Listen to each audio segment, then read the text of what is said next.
Assalamualaikum warahmatullahi wabarakatuh. Halo semuanya, perkenalkan nama saya Umi Nur Najwa dengan NIM C2401241044. Di sini saya akan membuat penugasan video microcheating praktikum minggu kedua mata kuliah biologi perikanan. Nah, jadi di sini saya ingin mereview nih, apa aja sih yang saya dapatkan selama praktikum di minggu kedua ini yang durasinya dibilang cukup lama, yaitu 4 jam dari jam 8 sampai jam 12 siang. Nah, untuk di jam 8 itu sendiri tentunya tuh kita tuh ada yang namanya presensi atau absen. Selanjutnya ada pengecekan SOP. Yang ketiga ada kuis dan yang terakhir itu ada materi. Nah, kenapa sih nggak materi dulu baru kuis gitu kan? Nah, jadi untuk materinya sendiri itu sudah diberikan di minggu sebelumnya yang nantinya bakalan kita catat dan kita pelajari secara mandiri juga untuk di pertemuan kedua ini. Nah, setelah itu baru deh nanti di materinya itu kita dijelasin lagi tentang sedikit penjelasan apa aja sih yang bakalan kita lakuin ketika habis materi ini, kan kita bakal praktikum ya. Nah, di praktikum ini tuh kita harus ngapain aja, apa yang harus dicari, dan lain macam sebagainya.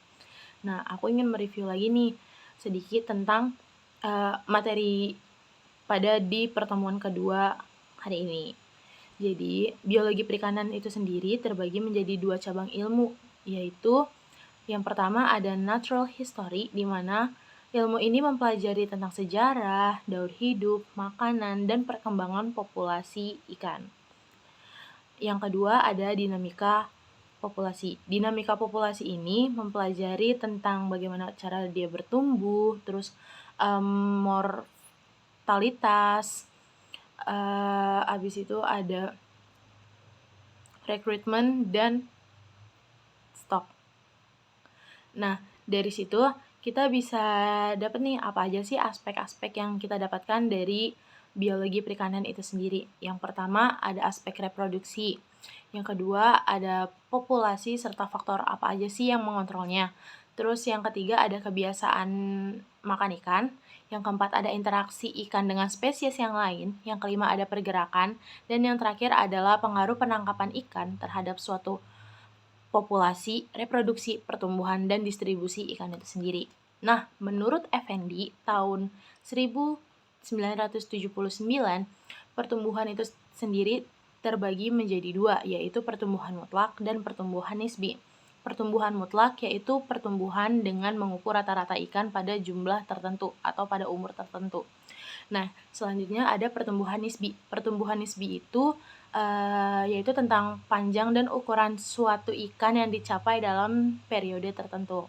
Nah, tadi kan sempat menyinggung ya untuk tentang bagaimana panjang, berat, atau ada umur tadi di pertumbuhan mutlak. Nah, bagaimana sih cara kita sendiri itu tahu tentang umur ikan tanpa kita ketahuin itu sendiri? Nah, jadi untuk menentukannya itu kita bisa melihat nih tanda-tanda ikan yang tahunan itu yang kita tuh nggak tahu berapa sih umurnya dia itu, berapa umur ikan itu. Nah, kita tuh bisa melihat dari bagian tubuh yang keras yang selalu dilakukan di daerah subtropis atau 4 musim. Ini tuh biasanya jenis-jenis ikan yang jenis ikan yang dicari umurnya itu berapa, dan kebanyakan untuk kita mengetahui umurnya ini itu selalu ada di bagian ikan-ikan yang ada di wilayah subtropis atau 4 musim itu. Nah, di mana